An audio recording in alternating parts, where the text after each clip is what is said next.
La helada de la madrugada dejó la cocina con olor a leña apagada y café rehecho. La casa era sencilla y firme, como la gente que la habitaba. Rocío Valdés abrió la puerta para sacudir el felpudo y encontró un sobre pegado al piso por la humedad. No tenía remitente ni saludo. En cuanto lo tomó, sintió que el papel pesaba más que un papel. Rocío leyó el aviso con los labios apenas moviéndose, como si pronunciar esas palabras pudiera volverlas reales, y aún así ya lo eran: 15 días para abandonar la casa y el terreno por una supuesta disputa de propiedad. Antes de seguir con esta historia, cuéntame en los comentarios desde qué ciudad la estás escuchando. Estas historias solo siguen vivas si tú las apoyas. Deja tu me gusta y ayúdanos a que más corazones escuchen relatos como este, y suscríbete al canal para recibir más relatos increíbles como este.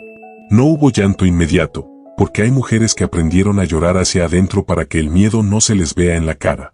Guardó el papel en el delantal y siguió con lo que debía hacer, no por costumbre, sino por instinto, como quien mantiene el fuego encendido aunque sepa que afuera la tormenta ya empezó. Desde la ventana se veía el patio de tierra apisonada, el gallinero, la higuera vieja y, arriba, la caja de agua elevada que dominaba el techo como una vigía silenciosa. Ese depósito era el orgullo práctico de la casa, porque en el campo el agua se trata como se trata la vida, con respeto y ahorro. A media mañana, Rocío bajó al almacén por harina y velas, y allí sintió el peso verdadero de la noticia: miradas que se clavan sin tocar, susurros que suenan como piedras pequeñas, y el silencio de quienes antes saludaban y ahora fingen no verla. En los pueblos, lo ajeno se vuelve conversación y la desgracia corre como un caballo desbocado. Alguien dejó caer la idea de que el terreno nunca estuvo realmente a nombre del esposo de Rocío, y otra voz remató diciendo que un pariente estaba decidido a poner orden. Rocío pagó con monedas contadas y regresó por el camino de tierra con la bolsa apretada contra el pecho, sintiendo que el aire estaba igual que siempre, pero su vida ya no.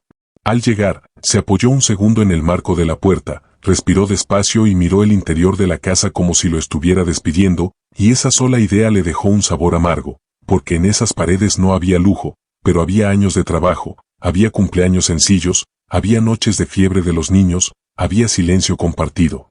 Había una dignidad construida a fuerza de paciencia.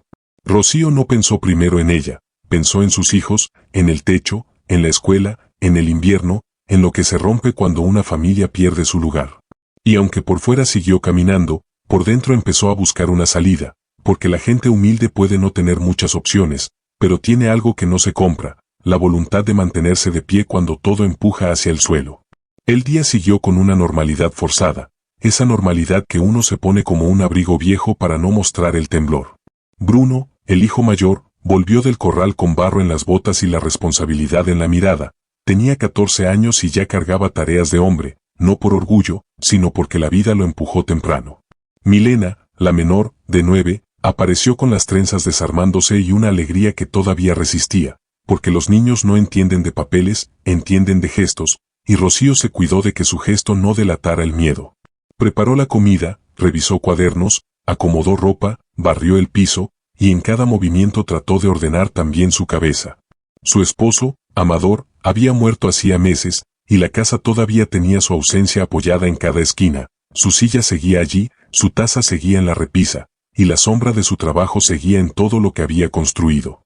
Amador fue de esos hombres de campo que no prometen mucho, pero cumplen. Él arregló el cerco, levantó el gallinero, sembró lo que pudo y, sobre todo, instaló la caja de agua con una obstinación paciente, subiendo baldes, apretando tornillos, sellando la tapa para que el agua se mantuviera limpia. Rocío recordaba esa obra como se recuerda un gesto de amor, porque el amor en la vida simple no se dice, se hace. También recordaba una frase que él repetía sin solemnidad, como quien habla de lo evidente: lo poco, cuando se gana limpio, vale más que lo mucho cuando se obtiene torcido. Esa idea era su herencia más fuerte, y en un mundo de amenazas, Rocío se aferraba a ella como se aferra a una cuerda. Cuando los niños se distrajeron, Rocío sacó la carpeta de documentos que guardaba en una lata de galletas y revisó hojas amarillas, recibos, escrituras viejas. Buscaba algo que la defendiera, una fecha, un sello, cualquier cosa que le diera piso para no caer. Encontró un papel más nuevo, con una firma atribuida a Amador, y algo en ese trazo le resultó ajeno, como si alguien hubiera intentado imitarlo sin conocerlo. Rocío se quedó mirándolo largo rato, no por obsesión, sino por esa intuición que tienen las mujeres cuando la mentira intenta vestirse de verdad. No podía afirmar nada, pero el cuerpo le dijo lo que la cabeza todavía no ordenaba. Ese aviso de desalojo no era un simple trámite, era la continuación de algo más oscuro. A la tarde, el viento cambió y golpeó la chapa con un sonido hueco. Rocío miró hacia arriba, hacia la caja de agua, y tuvo la sensación extraña de que la casa guardaba un secreto, uno de esos secretos que se esconden no por maldad, sino por miedo. El sol bajó, la cocina se llenó de sombras largas, y Rocío entendió que la noche que venía no sería una noche común, porque ahora la vida había puesto un plazo sobre su puerta, y cuando la vida pone plazos, obliga a los corazones a decidir entre rendirse o resistir. La visita llegó al anochecer, como llegan las cosas que no traen paz, con paso seguro y educación fría. Eusebio, hermano de Amador, apareció con ropa prolija y una cortesía dura, de esas que parecen respeto pero esconden presión. No venía por cariño, venía por control. Rocío lo recibió en el umbral, sin invitarlo a entrar de inmediato, porque hay presencias que ensucian el aire aunque no digan nada.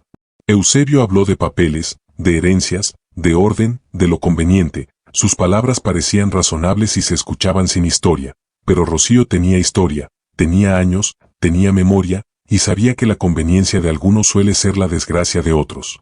También sabía que él había rondado esa tierra desde antes, mirando el cerco como quien mide, preguntando por límites, hablando de lo que sería mejor para todos, esa frase que se usa cuando no se piensa en todos, sino en uno. Al día siguiente comenzaron las maniobras pequeñas que anuncian una mano grande, un corte del agua del pozo auxiliar, una advertencia informal desde la municipalidad, un vecino que aconsejó con temor, una frase repetida por distintas bocas como si alguien la hubiera sembrado. Rocío sintió que el pueblo entero se estaba inclinando hacia un lado, y ese lado no era el suyo. Buscó ayuda en el pueblo vecino, escuchó palabras que suenan a pared, procedimiento, costos, pruebas, regresó con el cansancio clavado en los hombros y la certeza de que, sin evidencia, su verdad no valía nada frente al apellido correcto. En casa, Bruno empezó a callar más y a observar más, como si su adolescencia se hubiera llenado de golpe de responsabilidades. Milena, en cambio, se aferró a lo simple y siguió jugando cerca del patio, porque el alma de un niño se defiende como puede. Esa noche, Rocío volvió a mirar la firma dudosa y pensó en Amador, en lo que él no alcanzó a decir, en lo que tal vez quiso proteger escondiendo ciertas verdades. No lo juzgó, porque a veces el silencio de un hombre no es falta de amor, es miedo a traer problemas a la casa. Antes de acostarse, Rocío dejó una bolsa preparada con documentos y ropa básica, no como rendición, sino como resguardo, porque una madre aprende a preparar salidas sin romper la calma de los hijos. Ya en la cama, escuchó el viento golpear de nuevo la parte alta de la casa y le pareció oír, mezclado con el metal y la noche, un sonido distinto, breve, como si algo dentro de la caja de agua respondiera con un eco. Rocío se incorporó, respiró hondo y se quedó quieta, porque el cuerpo le avisó que allí arriba había una pieza que todavía no entendía. La injusticia había tocado la puerta con papeles, pero la verdad, cuando está viva, suele encontrar maneras humildes de asomarse, y Rocío, sin saberlo, estaba a pocos pasos de un hallazgo que no traería riqueza fácil, pero sí algo mucho más raro, una oportunidad real de cambiar el destino de su familia sin perder la dignidad. Los días que siguieron se volvieron una cuerda tirante sobre la que Rocío caminaba sin mostrar vértigo. En la mañana, el campo parecía el mismo, con el rocío sobre los pastos y el canto de los pájaros rompiendo la neblina, pero por dentro de la casa todo tenía un peso nuevo, como si cada objeto supiera que alguien quería arrancarlo de su lugar. Rocío hizo cuentas con una lapicera gastada sobre un cuaderno viejo, sumando lo poco, restando lo inevitable, sintiendo que el número siempre quedaba corto, porque la pobreza no se cuenta solo en dinero, se cuenta en cansancio, en miedo, en puertas que se cierran cuando más se necesitan. Bruno comenzó a levantarse más temprano, antes de que el sol entibiara el aire, y sin que nadie se lo pidiera hacía tareas que Amador solía hacer, como revisar el alambre del cerco, arrimar leña, ordenar herramientas. Rocío lo miraba y se le apretaba el corazón, porque la injusticia no solo amenaza casas, también apura infancias. Milena, sin entender del todo, empezó a seguir más de cerca a su madre, como buscando asegurarse de que Rocío no se le fuera tan bien, y Rocío se obligó a sonreírle con suavidad, porque la sonrisa de una madre en tiempos duros es una forma de abrigo.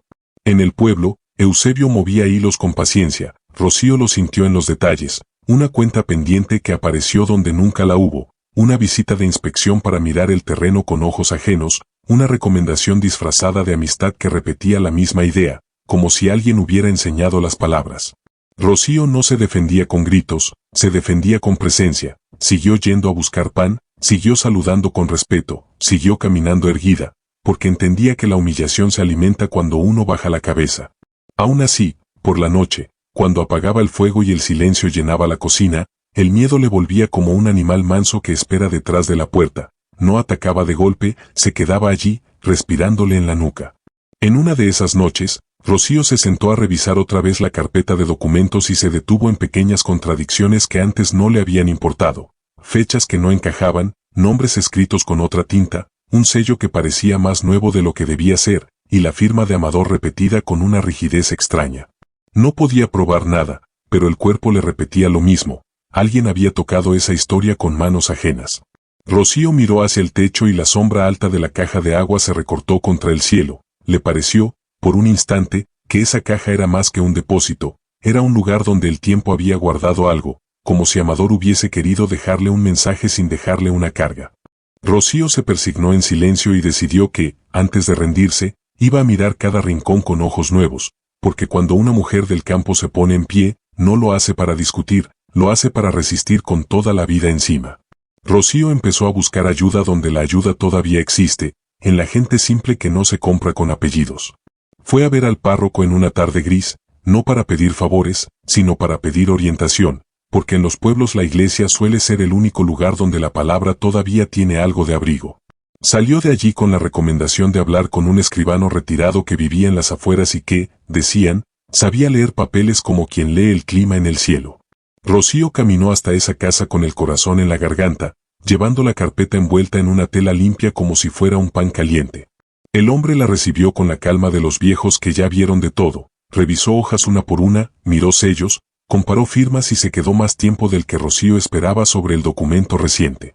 Su conclusión no fue una promesa, fue algo más útil, una dirección, un camino posible, la idea concreta de solicitar una verificación de firma fuera del pueblo, lejos de la sombra de Eusebio. Rocío volvió con un hilo de esperanza, pero también con un miedo más definido, porque cuando la verdad se acerca, el peligro también se mueve. Eusebio no tardó en intensificar la presión, no lo hizo con violencia abierta, lo hizo con desgaste, como quien sabe que el cansancio rompe más que el golpe. Llegaron nuevas visitas de control, apareció una nota diciendo que el terreno debía ser medido, y el rumor cambió de tono, pasando de la duda a la sentencia, como si el pueblo hubiera decidido el final antes de que la justicia empezara. Rocío se sostuvo como pudo, cuidando cada moneda y cada gesto, vendió huevos, cambió un poco de maíz por harina, remendó ropa para no comprar, y aún así el tiempo parecía comerse todo.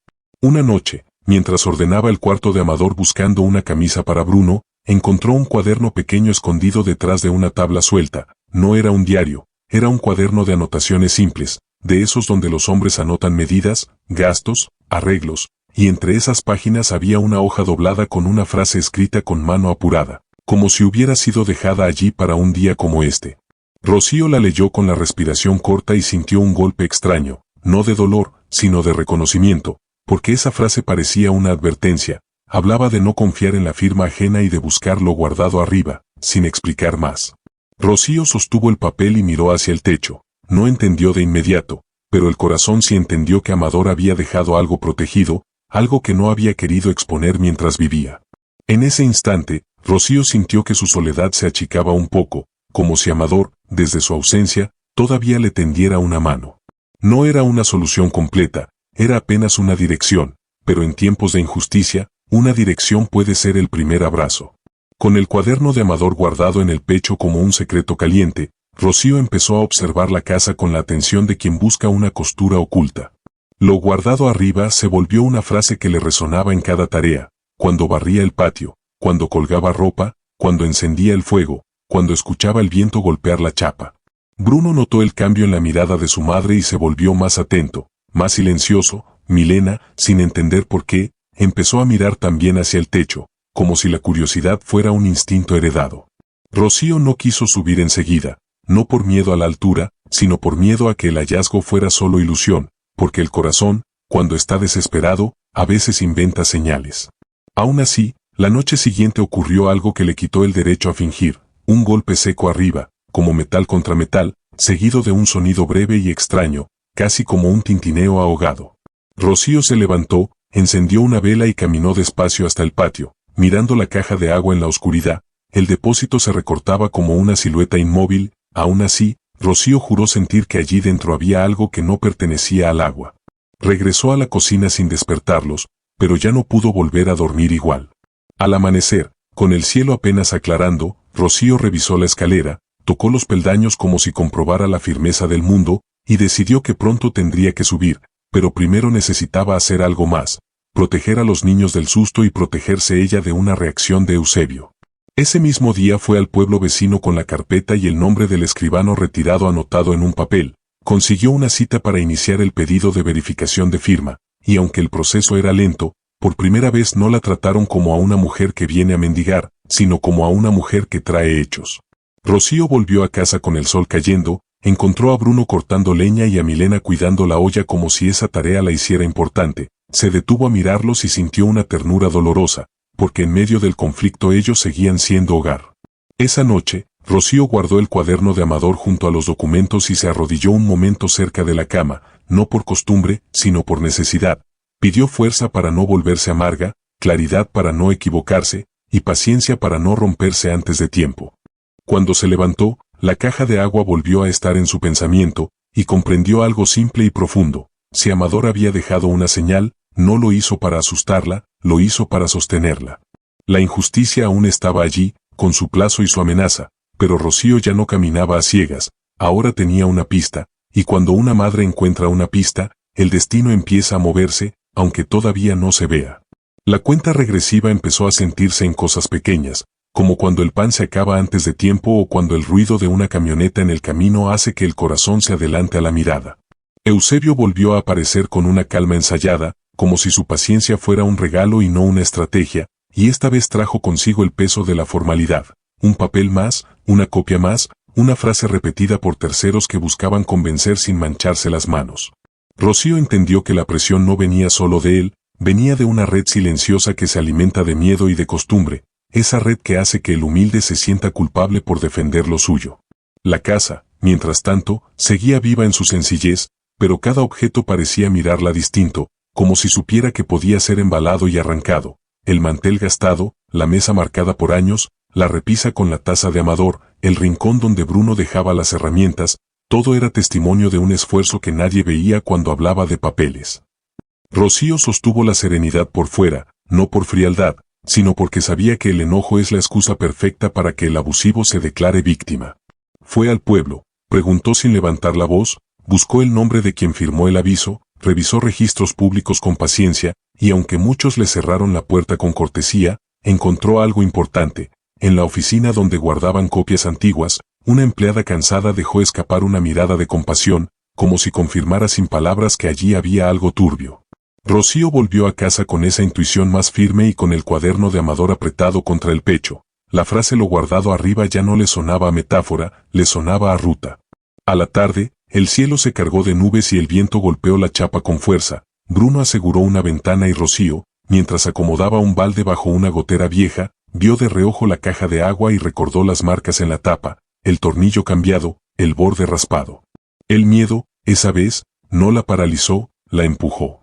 Rocío comprendió que Eusebio se movía porque creía que ella no tenía nada, y que la única forma de romper esa seguridad era encontrar la pieza que faltaba, la que Amador, por alguna razón, prefirió esconder del mundo. Rocío viajó de nuevo al pueblo vecino con la carpeta y el cuaderno, no para suplicar, sino para ordenar pasos, porque la esperanza sin orden se vuelve ilusión y ella necesitaba una esperanza que caminara. El abogado que la atendió esta vez no le regaló promesas, le dio un calendario de acciones: presentar el pedido de suspensión, adjuntar copias, solicitar pericia de firma, y buscar testigos de la cadena real de posesión, gente que pudiera decir con hechos que Amador trabajó esa tierra como dueño, pagó lo que correspondía y vivió allí con continuidad. Rocío salió con papeles en la mano y una sensación amarga. El mundo legal tiene su idioma, y ese idioma suele cansar a quien trabaja la tierra, pero aún así era un idioma que ella estaba dispuesta a aprender si eso salvaba el techo de sus hijos. De regreso, la encontró a Milena ayudando a preparar la comida y a Bruno arreglando un alambre roto, y Rocío sintió una mezcla de ternura y culpa, porque los niños deberían estar pensando en escuela y juegos, no en perder una casa.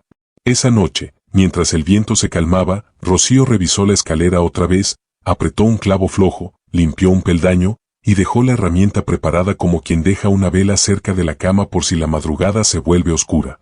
No dijo nada, pero su cuerpo ya había decidido, subiría pronto a la caja de agua. Al mismo tiempo, se obligó a mantener la rutina para que el miedo no se instalara en el aire, calentó el café, remendó una camisa de Bruno, acomodó el cabello de Milena antes de dormir, y se quedó un rato mirando el cuaderno de Amador, notando su letra simple, su manera de anotar sin adornos, como si todo lo importante en la vida cupiera en pocas palabras. Rocío entendió que los hombres del campo no escriben poemas, pero dejan señales cuando sienten que algo amenaza a los suyos. Y esa certeza, más que cualquier trámite, fue el primer abrazo en medio del desgaste, porque le devolvió la sensación de que no estaba sola, de que Amador aún la estaba guiando desde el lugar donde descansan los que trabajaron honestamente. El desgaste tomó una forma más dura cuando el agua empezó a faltar otra vez, como si alguien supiera que en el campo cortar el agua es como cortar la dignidad. Una mañana, Rocío giró la llave y salió apenas un hilo, y el tanque elevado respondió con un sonido extraño, como de vacío prematuro. El detalle no le pareció casual, porque días atrás el depósito estaba bien, y ahora, de pronto, la casa se quedaba corta. Rocío subió la vista y sintió la sospecha clavarse con fuerza. Alguien pudo haber manipulado la tapa, no solo para esconder algo, sino para controlar el agua y presionarlos desde la necesidad. Bruno se ofreció a revisar, pero Rocío prefirió esperar la luz plena del día, porque la prudencia también es una forma de amor. En el pueblo, las voces se volvieron más agresivas, ya no era solo rumor, era sentencia, que Rocío se iba a ir, que era cuestión de días, que era mejor aceptar algo antes de quedarse sin nada. Rocío escuchaba y seguía caminando, porque discutirse con el pueblo entero es como discutirse con el viento, no se gana. Pero en su interior algo se endureció, no en amargura, sino en determinación, porque entendió que si la dejaban sin agua, sin apoyo y sin reputación, querían que ella firmara por agotamiento, no por verdad. Esa tarde, vio a Eusebio pasar por el camino sin detenerse, y esa indiferencia fue casi peor que una amenaza, porque mostraba seguridad anticipada. Rocío volvió a la cocina, miró a sus hijos y decidió que no esperaría a que el plazo la aplastara, preparó baldes, revisó la cuerda, limpió la linterna vieja, y dejó todo junto, sin explicar demasiado, como hacen las madres cuando no quieren cargar a los niños con el peso completo. Al caer la noche, un golpe seco volvió a sonar arriba, y el metal respondió con un eco breve. Rocío sintió que la casa le estaba hablando en el único idioma que le quedaba, el de los objetos tocados por manos ajenas. No era imaginación, era advertencia. Y cuando una madre recibe una advertencia, se vuelve más cuidadosa, más lenta, más firme, porque sabe que los pasos apresurados también pueden caer en la trampa. Llegó una víspera pesada, de esas en que el cielo parece más bajo y el silencio más largo. Rocío dejó la mesa limpia, apagó el fuego, y se sentó un momento con la vela encendida como si esa luz pequeña fuera una promesa de claridad. Revisó los documentos que llevaría al abogado, acomodó el cuaderno de Amador entre las hojas como si así el pasado y el presente quedaran unidos, y guardó copias en un paño seco para que no se arruinaran si la humedad volvía a meterse. En el cuarto, Bruno dormía con el cuerpo cansado y la mente alerta, y Milena se había quedado con una mano sobre la manta, como si aún dormida buscara la seguridad de la casa. Rocío los miró y sintió que el miedo intentaba regresar, pero ella lo sostuvo con una idea simple, no estaba peleando por orgullo, estaba peleando por lo correcto. Se levantó, salió al patio y miró hacia la caja de agua. La tapa oscura no mostraba nada especial desde abajo, pero Rocío ya sabía que lo importante no siempre se ve a primera vista. Volvió a entrar, apoyó la escalera junto a la pared, la amarró con cuidado para que no resbalara, y dejó los baldes listos como quien prepara una tarea de trabajo, no una aventura. Su corazón latía fuerte, pero sus manos estaban tranquilas, porque la tranquilidad de las manos es lo que sostiene a los hijos cuando la vida se sacude. Antes de acostarse, Rocío se persignó en silencio y pidió una sola cosa, que si allí arriba había una verdad, se dejara encontrar sin traerles desgracia. Se acostó sin dormir del todo, escuchando la respiración de los niños, esperando el amanecer como se espera un juicio. Y cuando la primera claridad entró por la ventana, Rocío sintió que el día que venía no sería uno más, sería el día en que subiría, abriría, y enfrentaría por fin aquello que Amador había guardado para el momento exacto en que la familia lo necesitara. El plazo empezó a comerse las horas como si tuviera dientes, y Rocío sintió que el tiempo ya no era una línea tranquila sino una cuerda que se acortaba. A la mañana siguiente, Eusebio mandó a un hombre a revisar linderos, y ese hombre caminó por el patio mirando el suelo como quien ya se cree dueño, midiendo con los ojos, anotando sin pedir permiso, dejando en el aire una autoridad que no le pertenecía. Rocío lo siguió a distancia con la espalda erguida, y cuando él señaló la cerca como si fuera un error, Rocío respondió con una calma que le dolió en la garganta: esa cerca la levantó mi marido con estas manos, y yo la he cuidado desde que él faltó. El hombre no discutió, solo hizo una mueca y se fue, pero dejó una sensación amarga, porque lo peor no era que midieran el terreno, lo peor era que midieran el miedo. En el pueblo, el rumor ya no se decía en voz baja, se decía como sentencia. Rocío escuchó frases que la querían encerrar, que era mejor aceptar algo antes que nada, que una viuda no puede contra un apellido, que resistirse es orgullo inútil. Rocío volvió a casa con la compra mínima y el pecho lleno, y al entrar vio a Milena intentando barrer la cocina para ayudar sin entender. Esa escena le apretó el corazón más que cualquier amenaza, porque la injusticia también se mete en los gestos de los niños. Rocío se obligó a abrazarla y a decirle que todo iba a estar bien, aunque por dentro todavía no supiera cómo. Esa noche, Rocío sacó la bolsa preparada y revisó lo esencial: documentos, algo de ropa, una libreta con números, las fotos familiares, porque hay cosas que no se dejan atrás aunque se pierda la casa. Bruno la observó en silencio y al fin preguntó si de verdad tendrían que irse. Rocío tragó saliva y le respondió con verdad y cuidado, que todavía no, que estaban peleando, que no se rindieran en el corazón antes de tiempo. Bruno apretó los labios como lo hacía Amador cuando pensaba, y Rocío sintió que su hijo estaba creciendo demasiado rápido, empujado por el miedo ajeno. Cuando todos durmieron, Rocío tomó el cuaderno de Amador y volvió a leer la frase lo guardado arriba. Esta vez no le pareció una pista vaga, le pareció un mandato, y en esa sensación hubo algo parecido a un consuelo, como si Amador le dijera desde lejos que aún había una forma de sostener a la familia sin quebrarse. El día siguiente trajo un golpe distinto, más práctico, más cruel. El agua dejó de correr por completo. Rocío giró la llave y no salió nada, ni hilo, ni gota. La caja de agua, allá arriba, respondió con un sonido hueco, como si estuviera vacía demasiado pronto. Rocío sintió rabia y también claridad, porque en el campo cortar el agua no es incomodidad, es empujar a una familia hacia la rendición. Esto no se acabó solo, murmuró, y Bruno, que había escuchado, miró hacia el techo con la misma sospecha. Rocío decidió actuar con prudencia. Llamó a don Ismael para que revisara el sistema sin que el pueblo entero se enterara, porque cada movimiento en lugares pequeños se convierte en noticia. Don Ismael llegó con sus herramientas y su seriedad de hombre honrado, revisó caños, miró llaves, examinó el depósito desde abajo, y sin afirmar de más, dejó escapar una frase que a Rocío le heló la sangre: alguien tocó esto. No explicó todavía, pero su tono decía que no era un desgaste normal. Rocío lo acompañó hasta la entrada y le pidió que volviera al día siguiente temprano, cuando hubiera luz suficiente para revisar arriba con seguridad. Esa tarde, Rocío caminó hasta la escuela para buscar a Milena y sintió las miradas como agujas. Una madre la evitó, otra susurró al pasar, y Rocío entendió que Eusebio no solo quería su tierra, también quería su reputación, porque una mujer sin reputación pierde apoyo, y una mujer sin apoyo se cansa más rápido. En casa, Rocío sirvió comida simple y puso agua en vasos con lo poco que quedaba en una olla, midiendo cada sorbo como quien mide esperanza. Bruno se ofreció a subir enseguida, pero Rocío le pidió esperar a don Ismael. No era cobardía, era cuidado, porque si allí arriba había algo, debía ser encontrado sin accidentes y sin apuro. Por la noche, el viento volvió a soplar y la tapa metálica respondió con un sonido breve, como un golpe de dedo en una campana apagada. Milena se despertó asustada y Rocío la calmó con una caricia lenta, pero por dentro supo que la casa estaba hablando, y que al amanecer tendrían que escucharla de frente. Amaneció con un cielo pálido y un frío que cortaba, pero Rocío ya no sentía el frío en la piel, lo sentía en el tiempo. Don Ismael llegó temprano, Bruno sostuvo la escalera, Rocío ató la cuerda y revisó cada nudo como si fuera un acto sagrado, porque cuando una madre sube por algo que puede salvar a sus hijos, hasta la cuerda parece tener responsabilidad. Don Ismael subió primero, con calma, y al llegar a la caja de agua se quedó un momento mirando la tapa, señaló un tornillo distinto, un borde raspado, marcas de herramienta. Esto fue abierto, dijo al fin, y Rocío sintió que el estómago se le apretaba, porque esa confirmación volvía real lo que ella había sospechado. Don Ismael levantó la tapa apenas para observar el interior. La luz todavía era suave, pero alcanzó para ver que el nivel del agua estaba anormalmente bajo y que en el fondo había una sombra distinta, una forma que no pertenecía al depósito. Bruno, desde abajo, preguntó qué era. Don Ismael respondió que no sabía aún, pero que había algo envuelto.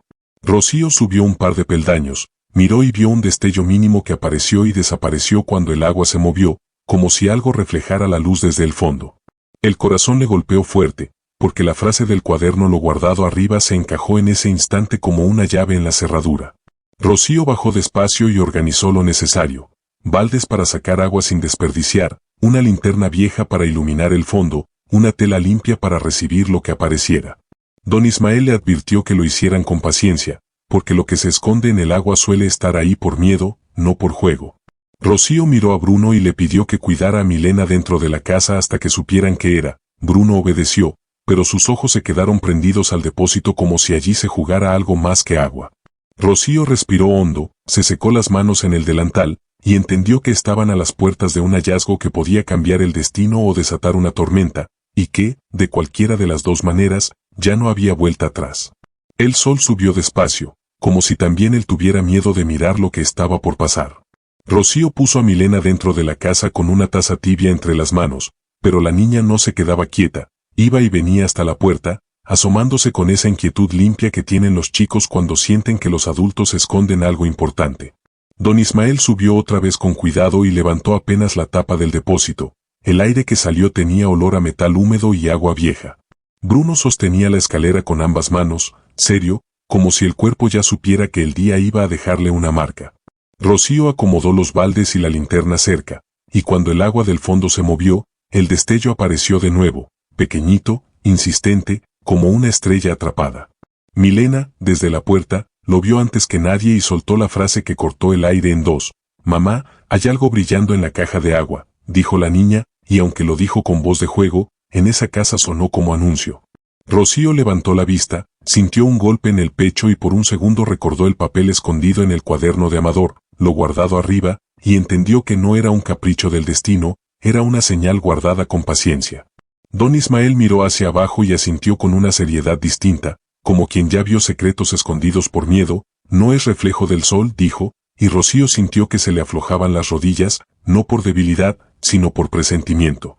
Bruno preguntó si había que sacar toda el agua. Don Ismael respondió que sí, que debían bajar el nivel sin revolver el fondo, porque lo que brillaba estaba abajo, pegado al sedimento, y cualquier apuro podía romperlo o hacerlo desaparecer. Rocío tomó el primer balde y empezó a sacar agua con calma, balde a balde, como si cada levantada fuera una oración silenciosa. El brazo le ardía, pero no se detenía, porque había aprendido que cuando el miedo te acorrala, la acción ordenada es la única forma de respirar. Milena se acercó un poco, pero Rocío le pidió quedarse atrás. La niña obedeció a medias, mirando con ojos grandes, como si temiera que el brillo se apagara si ella parpadeaba. Don Ismael hablaba poco, solo lo necesario: despacio, no golpeen, no muevan la tapa, y Rocío sentía que esas palabras eran más que instrucciones, eran protección. Mientras el agua bajaba, el destello se hizo más claro y comenzó a revelar una forma, algo pequeño, envuelto, ajeno al tanque. Rocío pensó en Eusebio, en la firma torpe, en el corte del agua, y un frío le trepó por la espalda, porque comprendió que no solo habían querido echarlos, también habían querido controlar el depósito, quizá para evitar que se encontrara lo escondido. Bruno apretó los dientes y murmuró que su padre no merecía eso. Rocío lo miró y sostuvo su mirada con fuerza tranquila, porque no quería odio creciendo en su hijo, quería justicia. Cuando el nivel llegó a la altura de los tobillos del depósito, don Ismael pidió la linterna, iluminó el fondo y allí, entre barro y sombra, se vio la tela encerada atada con alambre, y junto a ella, un borde dorado que era el origen de la luz. Rocío sintió que el corazón le golpeaba en las sienes, y por primera vez desde el aviso de desalojo, el miedo cambió de forma. Dejó de ser un monstruo sin cara y se volvió una puerta que podía abrirse. Milena volvió a susurrar la frase del brillo, como si quisiera asegurarse de que no estaba soñando, y Rocío, sin dejar de mirar hacia arriba, supo que al sacar eso de la caja de agua ya no habría vuelta atrás, porque lo que se esconde de ese modo no se esconde para siempre, se esconde hasta que alguien tenga el valor de encontrarlo. Don Ismael bajó un poco más el nivel del agua y pidió que nadie hablara fuerte, como si el secreto pudiera asustarse. Rocío sostuvo la cuerda y Bruno, con manos firmes, apoyó la escalera para que no se moviera. El muchacho quería subir, pero don Ismael lo detuvo con una mirada, porque la prisa en altura no perdona. Con el agua casi al mínimo, Don Ismael metió el brazo hasta el codo, tanteando sin ver, y Rocío sintió que el tiempo se estiraba, como si cada segundo fuera una cuerda distinta tirando de su pecho. La mano del viejo tocó primero la tela encerada, la levantó despacio y el alambre raspó el metal con un sonido corto, seco, que hizo que Milena se llevara una mano a la boca. Luego apareció el paquete completo, oscuro, pesado, como si cargara años adentro. Don Ismael lo apoyó en la tapa del depósito y Rocío subió 2 peldaños para recibirlo. Lo tomó con ambas manos, y en cuanto lo sostuvo, sintió el peso verdadero, no solo del objeto, sino de lo que significaba. Alguien lo escondió con cuidado, protegió papel del agua, selló metal, y esperó. Rocío bajó la escalera con el paquete contra el pecho, y al tocar el suelo sintió una emoción extraña, mezcla de alivio y temor, porque había encontrado algo, sí, pero aún no sabía si eso sería salvación o sentencia. Bruno preguntó qué era. Don Ismael respondió que primero había que secarlo y abrirlo con respeto, porque podía haber documentos, y los documentos, cuando sobreviven al agua, suelen hacerlo por una razón. Rocío entró a la cocina, limpió la mesa con una tela seca, encendió una vela aunque fuera de día, como gesto de cuidado, y colocó el paquete en el centro, como si la mesa fuera un altar humilde. Milena se sentó en una silla sin que nadie se lo pidiera, con la espalda recta, mirando fija, y Rocío sintió ternura por esa niña que había sido la primera en ver el brillo, como si el destino necesitara ojos puros para mostrar la verdad. Don Ismael examinó el envoltorio, era tela encerada gruesa, y el alambre estaba torcido como si lo hubieran apretado con desesperación. Bruno respiraba hondo, intentando ser hombre, pero el temblor de su mandíbula lo delataba.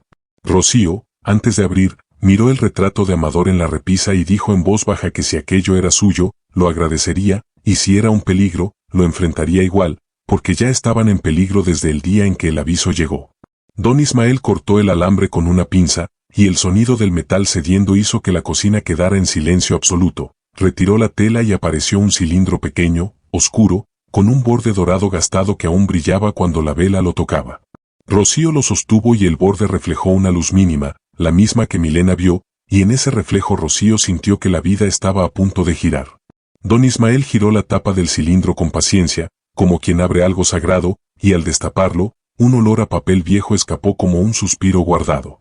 Dentro había un paquete de hojas dobladas, protegidas por otra tela, y entre ellas asomó el borde de una fotografía antigua. Rocío vio apenas un rostro de mujer en sepia y una medalla pequeña, y el corazón se le cayó a un lugar profundo, porque entendió que no era un escondite de dinero, era un escondite de verdad. Bruno murmuró el nombre de su padre como si lo llamara desde lejos, y Rocío apretó el cilindro contra la mesa, temiendo que sus manos temblorosas rompieran lo que el tiempo había cuidado. Milena preguntó si eso lo salvaría. Rocío no pudo responder aún, pero algo en su pecho dijo que sí, que lo que acababan de sacar de la caja de agua no era solo un objeto, era una llave, y una llave, cuando aparece en el momento exacto, cambia destinos. Rocío sacó las hojas una por una, con dedos cuidadosos, y don Ismael le pidió que no las estirara de golpe. El papel tenía la fragilidad de lo que sobrevivió a la humedad por puro milagro y por una mano que supo proteger. La fotografía quedó primero sobre la mesa, una mujer joven, mirada triste, sosteniendo un bebé envuelto en manta. No era una foto de fiesta, era una foto de despedida, y esa tristeza atravesó la cocina como un aire frío. Luego apareció la medalla, pequeña, dorada, con una letra grabada y una fecha. El brillo del borde parecía el mismo brillo que había llamado a Milena, como si la medalla hubiera querido ser encontrada. Rocío sostuvo la medalla y sintió que el metal le enfriaba la palma, pero la emoción le calentaba los ojos. Bruno, al verla, no dijo nada, pero se acercó un paso, como si su cuerpo reconociera algo que su mente todavía no podía nombrar. Don Ismael desplegó la primera hoja y allí estaba la letra, firme, inclinada, escrita con apuro pero con claridad, como si quien escribió supiera que el silencio no la protegería para siempre. Rocío leyó en voz alta porque Bruno y Milena necesitaban entender, y porque a veces la verdad necesita ser pronunciada para volverse real. Las primeras líneas hablaban de miedo y de protección, de un secreto guardado hasta que haga falta, y Rocío sintió que esas palabras estaban hechas para ese día.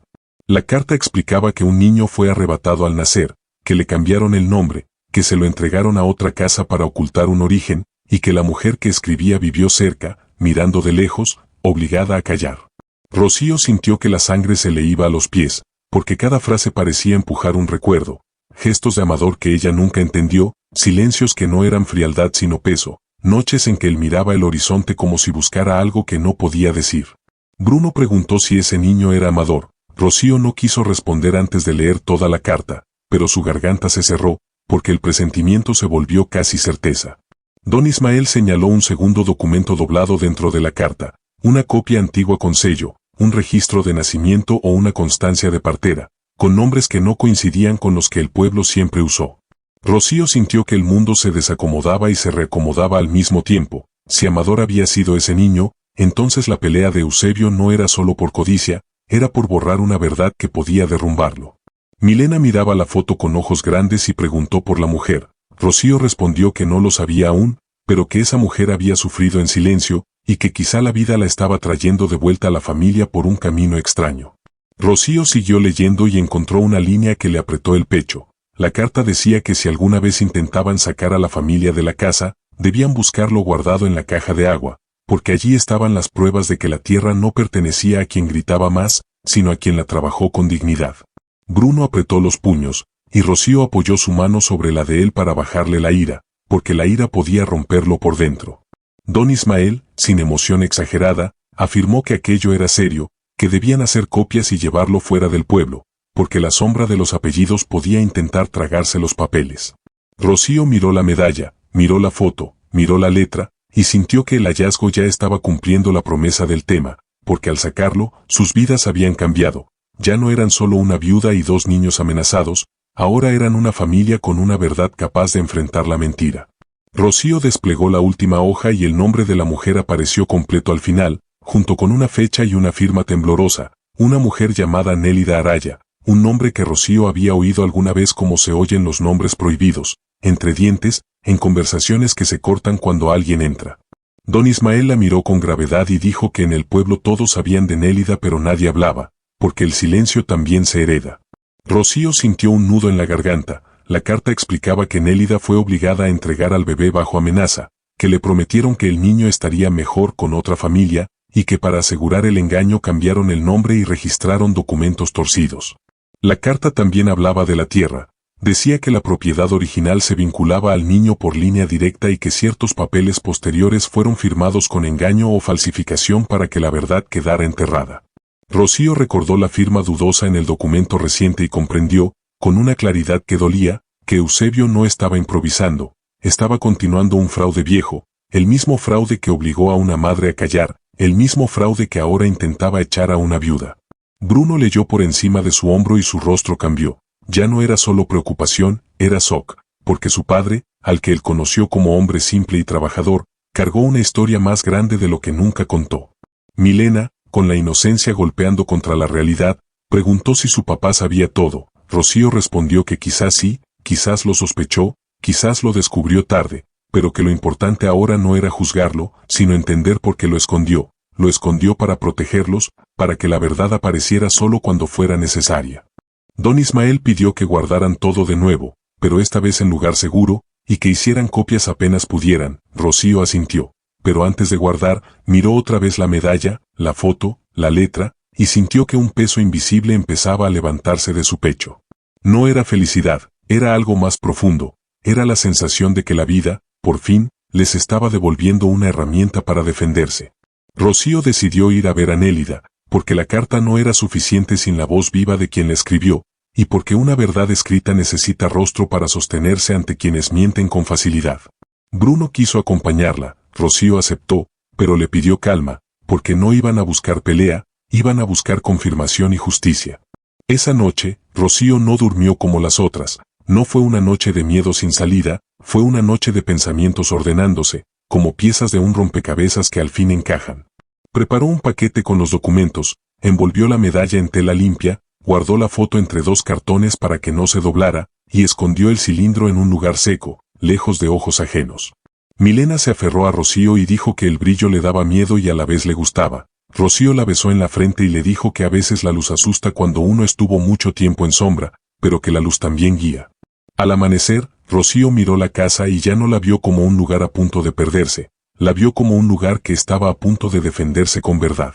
Y mientras el pueblo aún murmuraba su sentencia, Rocío comprendió lo más importante, lo que sacaron de la caja de agua no fue solo un secreto, fue un giro de destino, y desde ese instante, por primera vez, la injusticia dejó de sentirse invencible. Rocío decidió no perder tiempo porque había aprendido que cuando la verdad aparece hay que cuidarla del mismo modo que se cuida el pan recién hecho, sin dejarla al alcance de manos ajenas. Esa misma mañana caminó con Bruno hasta la casa de Nélida Araya siguiendo el sendero junto al arroyo, con el paquete de documentos bien envuelto y el corazón firme aunque golpeara fuerte. La casita de Nélida estaba envejecida por el silencio, con paredes que parecían haber escuchado demasiadas cosas sin responder, y cuando la mujer abrió la puerta, el aire se volvió espeso como si el pasado hubiera decidido sentarse con ellos. Rocío no habló de inmediato, extendió la medalla y la fotografía, y ese gesto bastó para que Nélida entendiera que el tiempo de esconder había terminado. Sus manos temblaron, sus ojos se humedecieron y por un momento pareció encogerse, no por miedo presente, sino por el peso acumulado de tantos años de callar. Nélida los hizo pasar sin ceremonias y se sentaron alrededor de una mesa baja donde el sol apenas entraba, y allí, con voz quebrada pero firme, confirmó cada palabra de la carta, habló del niño arrebatado, del nombre cambiado, de la amenaza que la obligó a aceptar el silencio como única forma de no perderlo del todo, habló de cómo vivió cerca, mirando de lejos, escuchando noticias sueltas, sabiendo cuando el niño enfermaba o cuando crecía, sin poder decir una sola palabra. Bruno escuchaba con el cuerpo rígido, comprendiendo de golpe que su padre había sido amado desde la distancia por otra mujer que nunca pudo llamarlo hijo, y esa comprensión le dolió y lo llenó de respeto al mismo tiempo. Rocío no interrumpió, no apuró, porque entendió que ese relato también era una forma de justicia tardía. Nélida explicó cómo junto a Amador decidieron esconder los documentos en la caja de agua cuando él empezó a sospechar la verdad, porque era el único lugar que nadie revisaba y porque el agua, para ambos, representaba cuidado y continuidad, no traición. Contó también que Eusebio siempre supo, que su padre supo antes que él, y que la falsificación de firmas no fue un error, sino una estrategia heredada para borrar orígenes y quedarse con la tierra. Rocío sintió que cada palabra cerraba un círculo doloroso y al mismo tiempo abría un camino, porque ya no se trataba solo de defender su casa, se trataba de reparar una injusticia que había marcado varias vidas. Antes de despedirse, Nélida tomó la mano de Bruno y le dijo que su padre fue un hombre bueno a pesar de todo, y que eso era lo único que importaba, y en ese gesto Bruno sintió algo parecido a un abrazo que había esperado sin saberlo. Rocío salió de esa casa con el peso de la verdad y con una fuerza nueva, porque ahora la historia tenía voz, rostro y memoria viva, y eso la hacía imposible de enterrar otra vez. De regreso a casa, Rocío organizó todo con una calma meticulosa que solo nace cuando el miedo empieza a perder terreno. Clasificó documentos, hizo copias, anotó fechas y nombres, explicó a Bruno cada paso para que entendiera que la justicia no siempre es rápida, pero sí necesita orden. Don Ismael ayudó a contactar a un abogado fuera del pueblo, alguien que no respondía a apellidos ni a favores, y cuando viajaron hasta allí, Rocío sintió por primera vez que no estaba pidiendo, estaba presentando hechos. El abogado revisó cada hoja con atención, comparó firmas, señaló coincidencias y contradicciones, y dijo que había base suficiente para solicitar la suspensión inmediata del desalojo y abrir una causa por falsificación. No prometió milagros, prometió trabajo, y Rocío aceptó eso como quien acepta una herramienta honesta. Al volver, el pueblo ya no murmuraba con la misma seguridad. La noticia de que Rocío había ido más allá empezó a incomodar, y Eusebio apareció con un tono distinto, hablando de arreglos y conveniencias, intentando recuperar control. Rocío lo escuchó sin temblar y respondió que todo debía seguir el camino legal, y esa sola frase le quitó autoridad, porque el abuso se sostiene mientras la víctima calla. En casa, Bruno empezó a dormir mejor, como si el cuerpo entendiera antes que la cabeza que algo estaba cambiando, y Milena volvió a jugar sin mirar a su madre buscando señales de peligro. Rocío sabía que aún faltaba, pero también sabía que la dignidad ya estaba de regreso, y eso no se negocia. El proceso avanzó con la lentitud propia de las cosas serias, pero avanzó, y cuando llegó la orden de suspensión del desalojo, la casa respiró de otro modo. No hubo festejo, hubo silencio agradecido, ese silencio que llega después de haber vivido demasiado tiempo en alerta. Las pericias confirmaron la falsificación de la firma de Amador, y esa confirmación no fue solo legal, fue emocional, porque validó lo que Rocío había sentido desde el primer momento. Eusebio dejó de rondar, su camioneta ya no levantó polvo frente a la casa, y el pueblo aprendió a mirar distinto, porque cuando la verdad se sostiene con pruebas, hasta los murmullos se cansan. Rocío empezó a reparar cosas pequeñas, no por necesidad inmediata, sino como acto de fe, porque reparar también es declarar que se piensa quedar. Bruno retomó la escuela con otra postura, entendiendo que su padre había cargado una historia injusta pero había vivido con integridad, y Milena plantó una flor cerca de la cocina diciendo que así la casa estaría contenta, y Rocío entendió que el cambio más profundo no estaba en los papeles, estaba en la manera en que sus hijos volvían a habitar el mundo sin miedo. Nélida, por primera vez, fue invitada a sentarse a la mesa de Rocío, no como visita incómoda, sino como raíz recuperada, y ese gesto selló una reparación que ningún juez podría escribir. Cuando llegó la resolución final reconociendo las irregularidades y devolviendo a la familia la seguridad sobre la tierra, Rocío no lloró, se sentó y respiró hondo, porque el descanso a veces pesa más que la alegría. El juez habló de procedimientos, pero Rocío escuchó otra cosa, escuchó el cierre de un abuso largo, escuchó el permiso para quedarse sin miedo. Eusebio no pidió perdón, la vergüenza rara vez lo hace, pero se retiró en silencio, y ese silencio fue suficiente. Rocío volvió a casa con los papeles en la mano, miró la caja de agua desde el patio y recordó el brillo, la voz de Milena, el objeto escondido, y comprendió que lo que cambió sus vidas no fue solo lo que sacaron de allí, fue el momento en que decidieron no mirar hacia otro lado. Esa noche comieron juntos, hablaron poco y se quedaron cerca, porque después de tanta lucha, la cercanía también necesita aprenderse. Rocío entendió entonces que la verdadera transformación no fue material, fue moral, porque recuperaron el derecho a nombrarse, a quedarse, a vivir sin bajar la cabeza. Y así, lo que empezó con una niña señalando un brillo terminó devolviéndoles algo que parecía perdido para siempre, la certeza de que la verdad, cuando se encuentra, puede cambiar una vida entera. Rocío descubrió que después de la victoria legal llega una prueba más fina, la de volver a respirar sin miedo y sin endurecerse, y esa prueba se le presentó en las cosas pequeñas, en la forma en que el pueblo la miraba, en los silencios que antes la empujaban a bajar la cabeza y ahora la observaban esperando que ella cobrara venganza. Rocío no cobró nada, porque la venganza no alimenta a los hijos ni cura las noches, y ella necesitaba que Bruno y Milena aprendieran una lección más limpia, que la verdad se defiende sin volverse igual al que miente. Aún así, el corazón no se le volvió liviano de un día para otro, porque el miedo deja marcas, como la helada deja marcas en la tierra aún cuando sale el sol. Bruno empezó a caminar distinto, como si el cuerpo se le hubiera acostumbrado a sostener tensión, y por eso Rocío lo buscó en la tarde, cuando el muchacho estaba arreglando un alambre cerca del corral, y le habló sin prisa, recordándole que su padre no fue débil por callar ciertas cosas, fue prudente por protegerlos, y que esa prudencia había llegado hasta ellos en forma de una pista escondida, como una semilla guardada para la estación correcta. Bruno preguntó por qué Amador no lo contó todo, y Rocío respondió con la verdad que duele pero sostiene, porque el mundo no siempre cree al humilde, porque el abuso tiene orejas, porque a veces un hombre prefiere cargar solo con su historia antes que ponerla sobre los hijos. Esa conversación no terminó con abrazos grandes, terminó con Bruno respirando más hondo, y para Rocío eso ya era un avance. Milena, en cambio, parecía más liviana, pero a su manera, desde el hallazgo, la niña miraba la caja de agua como si allí viviera una luz, y repetía la frase del brillo como si fuera un secreto bonito, no una amenaza. Rocío entendió que ese era el papel de Milena en la curación, convertir el miedo en símbolo, y el símbolo en esperanza. Por eso, un sábado por la mañana, Rocío decidió llevar a Milena a ver a Nélida, no para revolver el pasado, sino para que la verdad tuviera rostro humano y no quedara como un papel frío. Nélida abrió la puerta con la misma timidez de siempre, pero al ver a Milena sonrió con un temblor dulce, como si la vida le estuviera devolviendo un lugar que nunca pudo ocupar. Milena se acercó sin miedo, le mostró la palma como quien ofrece confianza y dijo que ella vio el brillo, que ella avisó, que la caja de agua estaba hablando. Nélida se quedó mirándola con ojos húmedos, y Rocío vio en ese instante como el dolor viejo se aflojaba, porque a veces la reparación empieza con una niña que no juzga. Rocío no forzó grandes discursos, se sentaron, tomaron un té simple y dejaron que el silencio hiciera parte del trabajo, porque el silencio, cuando ya no es amenaza, se convierte en descanso.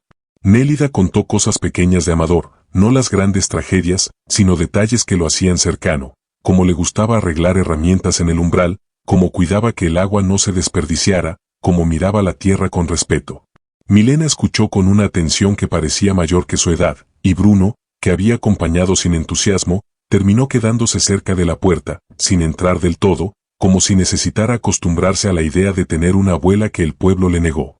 Al volver a casa, Rocío sintió que el hogar estaba cambiando por dentro. Ya no era solo resistencia, empezaba a ser reconstrucción. Esa misma tarde, Rocío subió con don Ismael para limpiar y revisar la caja de agua, no para ocultar nada otra vez, sino para devolverle su función original y cerrar la etapa del secreto. Cambiaron tornillos, ajustaron la tapa, limpiaron el fondo, y Rocío pensó que ese depósito había sido testigo de dos cosas sagradas en el campo, el cuidado y la verdad. Cuando bajó, vio a Bruno ayudando a Milena a plantar una albahaca cerca de la cocina, y ese gesto le golpeó el pecho con ternura, porque allí estaba el futuro, el hermano mayor dejando de endurecerse, la niña dejando de temer, la familia aprendiendo otra vez a vivir. Esa noche, Rocío se sentó a la mesa y les dijo que la casa era suya por derecho y por trabajo, pero que lo más importante era que ellos no heredaran el miedo. Bruno asintió, Milena sonrió, y Rocío entendió que el cambio verdadero ya estaba ocurriendo, aunque todavía quedaran papeles por cerrarse y miradas por sanar.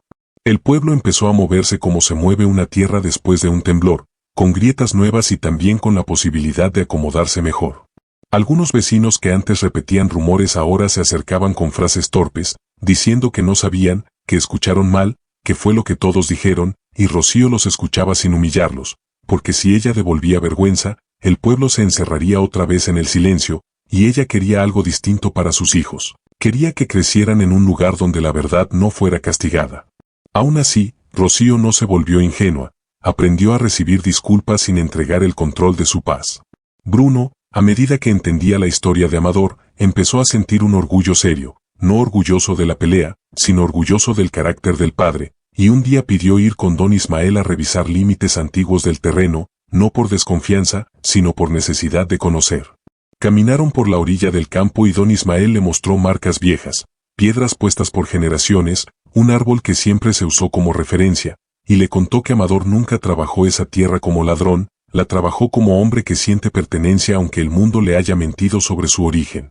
Bruno escuchó con los ojos fijos y dijo una frase corta que a Rocío le quedó clavada, que la sangre puede ser robada, pero la dignidad no. Milena, mientras tanto, llevaba el tema a su mundo de niña. En la escuela escribió un relato donde una luz escondida salvaba una casa, y la maestra se lo mostró a Rocío con emoción, diciendo que la niña tenía un corazón grande. Rocío leyó esas líneas simples y sintió lágrimas, porque vio cómo Milena transformaba el miedo en cuento, y los cuentos, cuando nacen de la verdad, curan. Nélida comenzó a aparecer más seguido, al principio con excusas pequeñas, llevando pan, llevando hierbas, preguntando por el gallinero, como si buscara entrar de a poco sin asustar a nadie.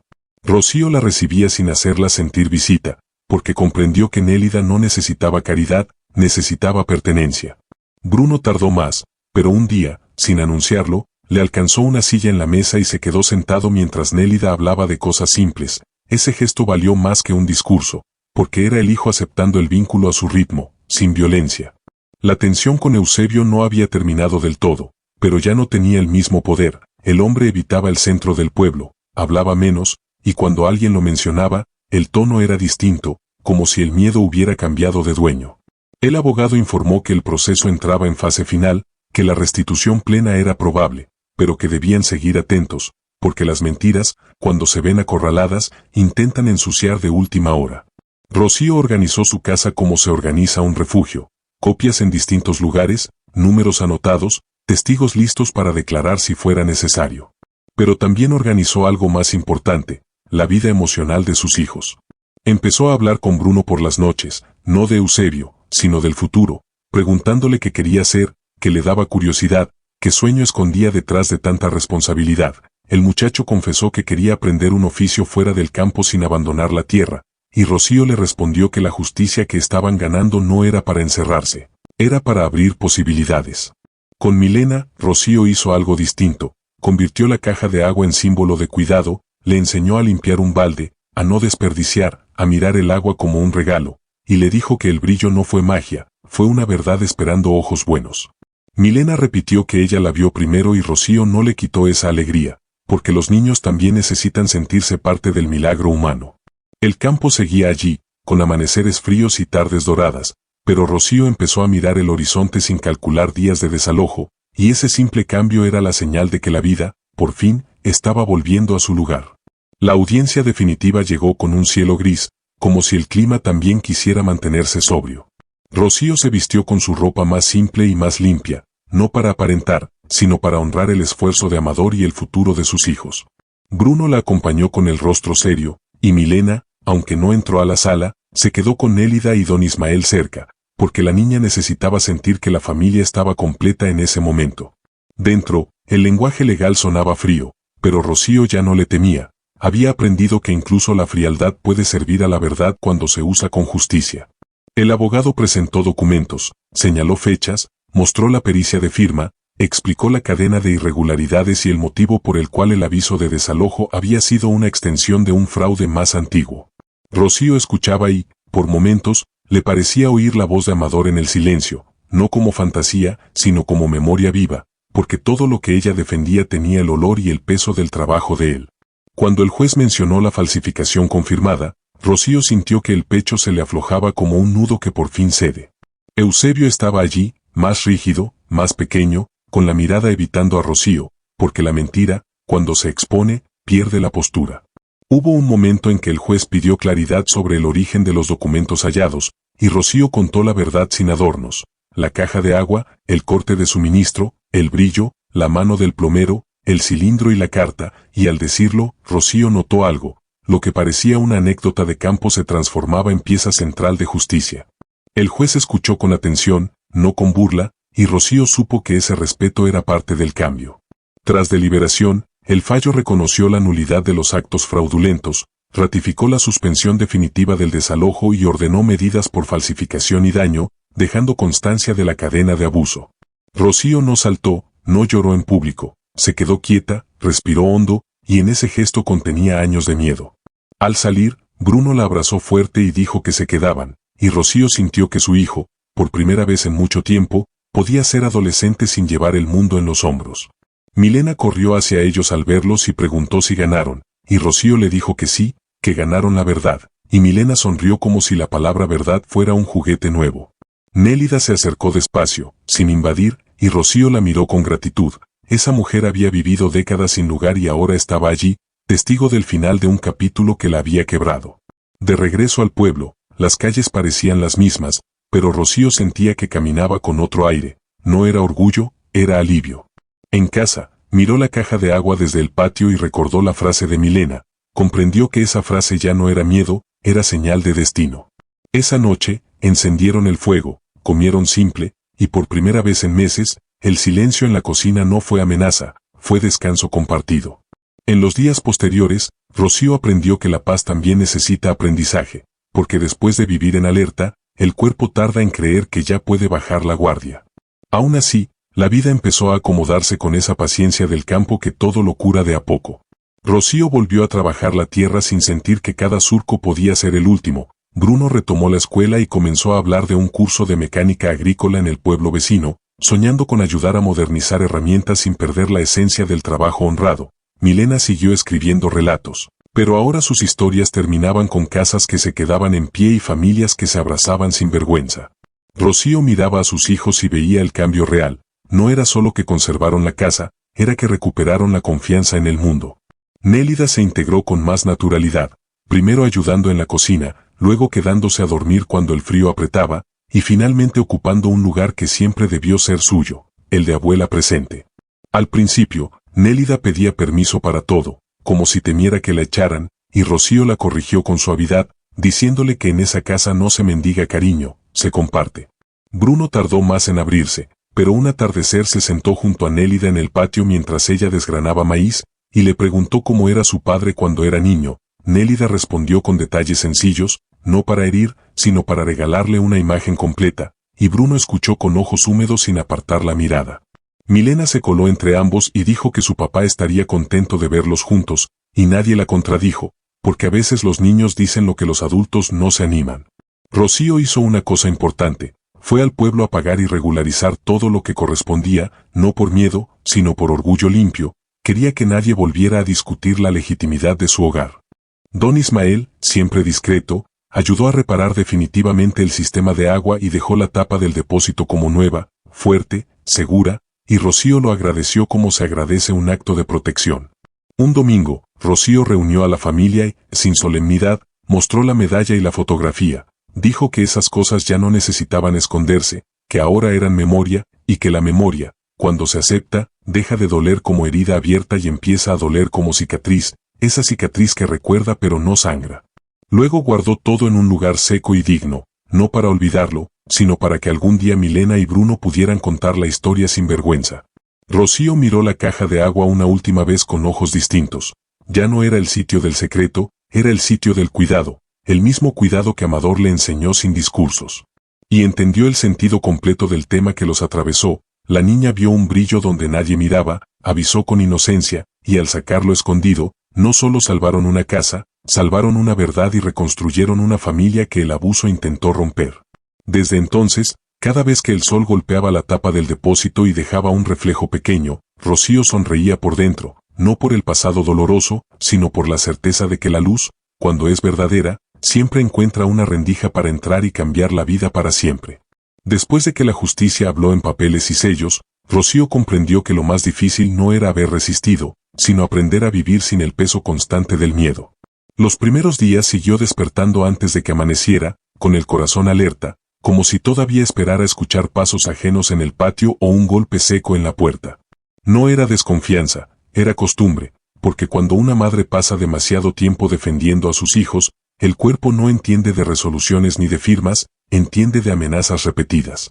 Solo cuando oía la respiración tranquila de Bruno y Milena lograba recordar que la casa estaba a salvo, que el techo seguía siendo suyo y que nadie podía arrancarlos de allí de un momento a otro.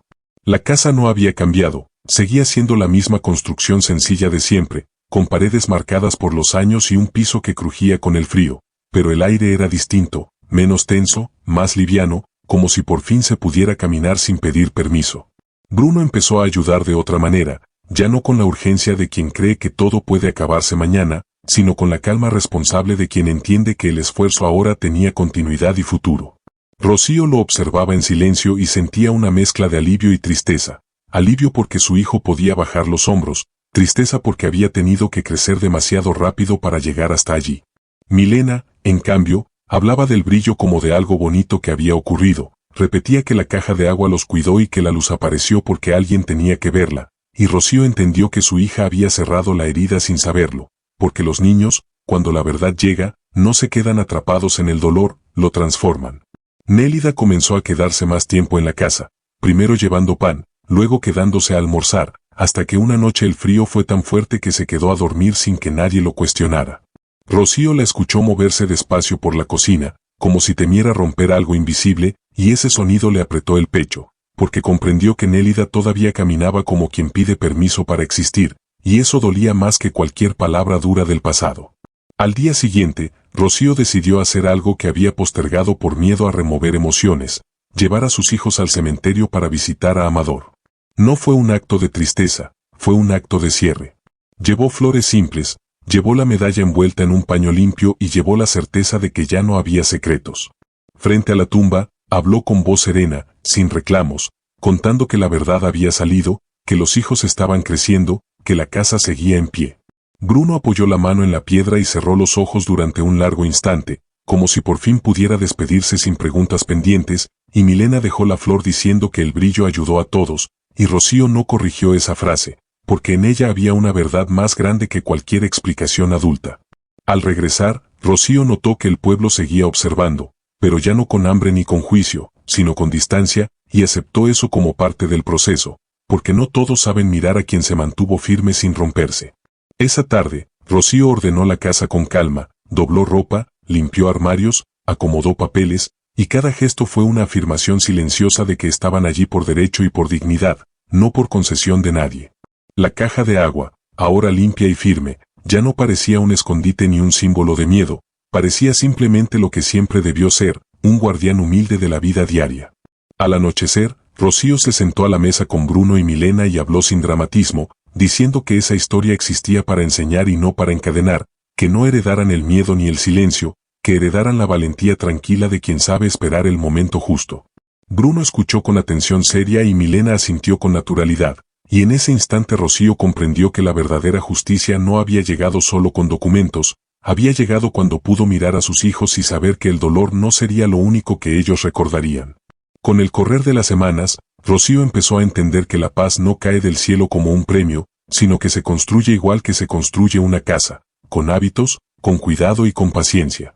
Al principio todavía le costaba creerle a las mañanas, porque durante mucho tiempo cada amanecer había sido una cuenta regresiva, un día menos para el desalojo, un día más de presión, una nueva mirada del pueblo clavada como espina. Ahora el sol salía igual, el gallo cantaba igual, el viento seguía rozando los eucaliptos, pero ya no había ese nudo en el estómago que la obligaba a vivir con la mano en el pecho. Rocío volvió a hacer cosas simples con una libertad nueva, como dejar la puerta entreabierta mientras barría el patio, o caminar hasta el gallinero sin mirar el camino temiendo una camioneta. Eran detalles pequeños, casi invisibles, pero en esos detalles se notaba que el miedo iba soltando la garganta. Bruno también fue cambiando sin alardes. Al inicio, seguía serio, como si el cuerpo se negara a relajarse por temor a que la vida volviera a golpear. Rocío lo observaba con ternura silenciosa, porque reconocía en él la misma obstinación de Amador, esa manera de sostener el mundo sin pedir ayuda, y por eso buscó hablarle en el momento justo, no cuando el muchacho estaba cansado, sino cuando estaba tranquilo, afilando una herramienta o ordenando la leña. Le dijo que ya no necesitaba cargar con todo, que el deber no debía tragarse su juventud, que su padre había trabajado para que ellos vivieran con dignidad, no para que vivieran con miedo. Bruno no respondió con grandes palabras, pero sus ojos se humedecieron y Rocío supo que la frase había llegado donde tenía que llegar. A los pocos días, él mismo empezó a hablar de la escuela con otra energía. Mencionó que el maestro del pueblo vecino ofrecía un curso básico sobre mecánica agrícola y que le gustaría aprender, no para irse lejos, sino para ayudar a la casa a funcionar mejor. Rocío lo escuchó con esa alegría serena de las madres del campo, que no saltan ni gritan, pero sienten el corazón ensancharse cuando un hijo vuelve a soñar. Milena, por su parte, mostraba una calma luminosa. La niña seguía repitiendo la frase del brillo como si fuera un cuento, y Rocío comprendió que, para ella, la caja de agua ya no era amenaza, era símbolo de protección. Un día, la maestra le mostró a Rocío un dibujo de Milena, la casa, el patio, la higuera, y arriba la caja de agua con un destello dorado, como un sol pequeño. Rocío se quedó mirando ese dibujo y sintió un nudo dulce, porque entendió que su hija había convertido el temor en imagen de cuidado, y eso era una forma de curación que ningún juez firma. Nélida también fue cambiando poco a poco. Al principio, cada vez que entraba a la casa lo hacía con cautela, como si temiera romper algo invisible o como si todavía no creyera que tenía derecho a sentarse a esa mesa. Pedía permiso para servir agua, para mover una silla, para cortar pan, y Rocío la detenía con suavidad, diciendo que allí no hacía falta pedir permiso para ser familia. Con el tiempo, Nélida empezó a reír bajito de cosas simples, a contar anécdotas pequeñas de Amador sin dramatismo, como cuando de joven se quedaba arreglando herramientas hasta tarde o cuando se negaba a desperdiciar agua aunque fuera poca, y esas historias, dichas sin lágrimas, fueron las que más ablandaron a Bruno. Una tarde, sin que nadie lo empujara, Bruno le alcanzó una silla a Nélida y se quedó sentado mientras ella desgranaba maíz. El gesto fue silencioso, pero para Rocío tuvo el peso de un abrazo largamente esperado. Don Ismael seguía apareciendo cuando hacía falta, discreto como siempre, y un domingo Rocío lo invitó a comer, no como pago ni como ceremonia, sino como reconocimiento humano. El hombre llegó con su humildad acostumbrada, se lavó las manos como quien respeta una casa ajena, comió lo justo y habló poco, pero antes de irse miró la caja de agua y dijo que ahora estaba cumpliendo su función verdadera, cuidando sin esconder. Rocío guardó esa frase en el pecho porque resumía todo. La casa volvía a ser casa, no trinchera. En el pueblo, las miradas fueron cambiando, algunos saludaban con respeto, otros evitaban, y Rocío aceptaba ambas cosas sin rencor, porque entendía que hay personas que se animan a corregirse y otras que prefieren callar por orgullo. Eusebio no aparecía y su ausencia, aunque no traía disculpas, traía un cierre práctico. El abuso había perdido fuerza. Las noches empezaron a ser más tranquilas. Rocío dejó de escuchar cada ruido como amenaza, y cuando el viento golpeaba la chapa, ya no se levantaba de inmediato. Se quedaba quieta, respiraba, y se decía a sí misma que la casa era suya y que el miedo ya no mandaba. En esos momentos, Rocío se daba cuenta de algo importante. La justicia había traído papeles, pero la paz estaba trayendo futuro. Una tarde, los cuatro se sentaron en el patio, Rocío, Bruno, Milena y Nélida, mirando el cielo ponerse dorado detrás de los árboles. No hablaron de Eusebio ni de tribunales, hablaron de cosas simples, de una gallina que se escapó, de una receta vieja, de la escuela, del frío que venía. Y en ese silencio sin peso, Rocío sintió que la historia empezaba a transformarse por dentro, dejando de ser solo dolor y convirtiéndose en memoria útil, en una enseñanza viva, que la verdad puede tardar, pero cuando llega, no solo salva una casa, también devuelve a una familia el derecho de respirar sin vergüenza. El tiempo siguió caminando sin hacer ruido, como caminan las cosas verdaderas en el campo, y Rocío empezó a notar que la historia ya no pesaba igual dentro de la casa. No porque se hubiera olvidado, sino porque por fin había encontrado su lugar, como una herramienta que vuelve al clavo correcto y deja de estorbar en medio de la mesa. Las mañanas recuperaron un orden sencillo, el agua calentándose, el olor del café subiendo despacio, el canto de las gallinas marcando el ritmo de lo cotidiano, y ese ritmo, que antes parecía una mentira frágil por culpa del miedo, ahora era real. Rocío se sorprendió a sí misma una tarde, después de barrer el patio, quedándose quieta unos segundos, mirando el polvo asentarse sin pensar en plazos ni en amenazas, sintió que su pecho respiraba más hondo, y se dio cuenta de que la paz no había llegado como un golpe de suerte, sino como una suma de días en los que ya no fue necesario defenderse. Bruno comenzó a hablar del futuro con una seriedad distinta, una seriedad limpia, sin desesperación. Seguía ayudando con la leña, con el cerco, con el gallinero, pero ya no lo hacía como quien carga una urgencia en la espalda, sino como quien aprende a sostener una casa que le pertenece de verdad. Le contó a Rocío que el curso de mecánica agrícola en el pueblo vecino empezaría pronto, y que él quería aprender para arreglar herramientas sin depender de otros, para ahorrar, para hacer más fácil el trabajo, y Rocío escuchó esa intención como quien escucha una promesa. No lo aplaudió ni lo llenó de palabras grandes, porque Rocío no era de exagerar, pero le tocó el hombro con orgullo, y ese gesto bastó para que Bruno entendiera que su sueño estaba permitido.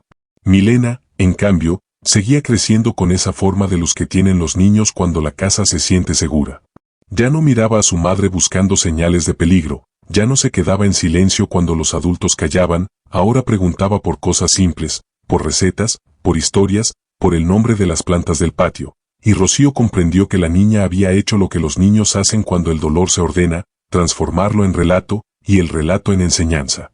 Nélida se movía por la casa con menos cautela. Al principio, cada paso suyo parecía pedir disculpas, como si todavía temiera ser una intrusa, pero con el tiempo comenzó a dejar sus cosas en lugares visibles, a colgar un chal en una silla sin esconderlo, a guardar hierbas en frascos como quien declara presencia.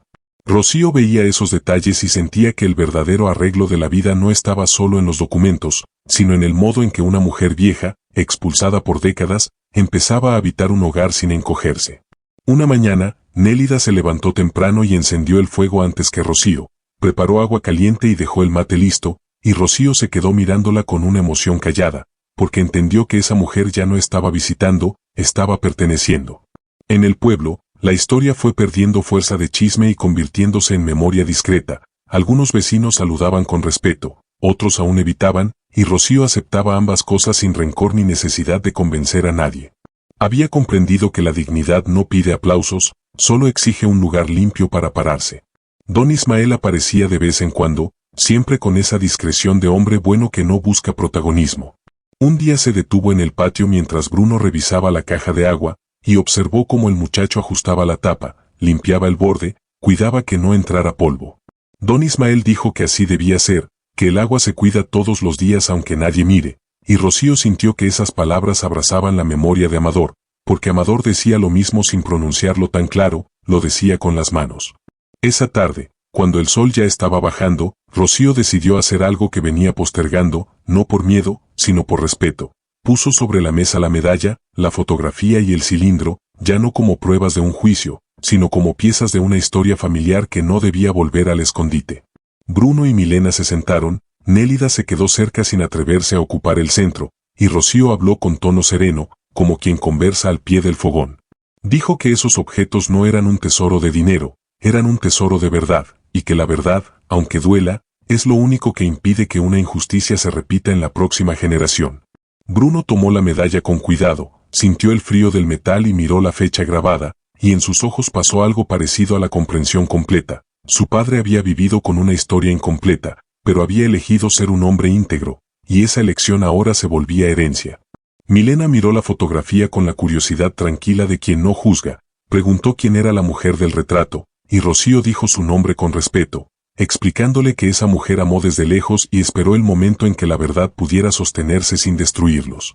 Nélida, al oír su propio nombre dicho en esa mesa, bajó la cabeza y dejó caer una lágrima silenciosa que no pedía consuelo, porque era una lágrima de reconocimiento, de las que llegan cuando la vida devuelve algo que parecía imposible. Rocío guardó los objetos después en un lugar digno, no oculto, y al hacerlo sintió que el secreto había cumplido su misión y que ya no necesitaba esconderse para sobrevivir. Esa noche, Rocío habló con Bruno y Milena sobre el valor del silencio y el valor de la palabra. Les dijo que no todo silencio es cobardía, porque a veces se calla para proteger, y no toda palabra es valentía, porque a veces se habla por orgullo y se lastima. Lo que importa es saber cuando el silencio cuida y cuando el silencio encadena, y cuando la palabra libera y cuando la palabra hiere. Bruno escuchó con una seriedad madura, como si esas frases le estuvieran acomodando el futuro en el pecho. Milena, con esa sabiduría simple de los niños, dijo que ella habló porque vio el brillo y porque le pareció que la caja pedía ayuda, y Rocío sonrió por dentro al entender que ahí estaba la esencia del tema, alguien pequeño viendo lo que los grandes pasan por alto. Los días siguientes, Rocío comenzó a recuperar pequeños placeres que antes no se permitía, sentarse un rato a la sombra de la higuera, remendar una prenda con calma, escuchar una canción vieja en la radio sin que la cabeza corriera a imaginar desgracias. Bruno empezó a estudiar por las noches, y Rocío lo veía inclinado sobre los cuadernos con un respeto profundo, porque ahí estaba el fruto de la resistencia, un hijo que vuelve a ser hijo, no soldado. Milena, en cambio, llenó el patio de dibujos con tizas, dibujó un sol, una casa y una caja de agua con un destello dorado arriba, pero ahora el destello era una especie de sonrisa, y Rocío entendió que la niña había transformado el símbolo. Nélida se incorporó a la vida diaria como si siempre hubiera estado allí, enseñó a Milena una oración antigua, enseñó a Bruno a distinguir hierbas, ayudó a Rocío a amasar pan en silencio, y en esos gestos se veía la reparación más profunda, porque el amor, cuando llega tarde, llega con cuidado, no con ruido. Un atardecer, los cuatro se sentaron en el umbral a ver cómo el cielo se ponía naranja detrás de los árboles. Hablaron de cosas simples, de una gallina que se escapó, de la lluvia que quizás llegaría, del frío que se acercaba, y esa simplicidad fue para Rocío el verdadero lujo, porque durante meses lo simple estuvo contaminado por la amenaza. Milena señaló entonces un reflejo suave en la tapa de la caja de agua, provocado por el sol bajo, y sonrió diciendo que el brillo ahora parecía contento. Rocío sintió que se le humedecían los ojos, no por tristeza, sino por el alivio de comprender que el mismo elemento que abrió la herida había terminado convirtiéndose en señal de continuidad. Esa noche, Rocío cerró la puerta sin revisar 2 veces el pestillo, se acostó y escuchó la casa como quien escucha un animal manso, sin miedo.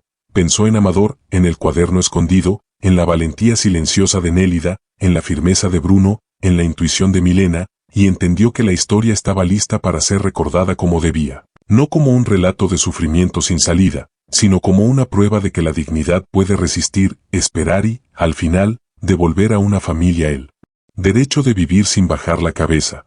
El final no llegó como un golpe ni como una celebración ruidosa, llegó como llegan las cosas que se quedan, despacio y sin pedir permiso, y Rocío lo entendió una mañana cualquiera, mientras barría el patio y escuchaba a Milena cantar bajito una canción aprendida en la escuela. No hubo anuncio, no hubo señal extraordinaria, solo esa sensación firme de estar donde debía estar, de no tener que huir ni defenderse, de poder seguir con la vida sin mirar por encima del hombro. La casa respiraba con ellos, y esa respiración compartida era el verdadero cierre de todo lo vivido.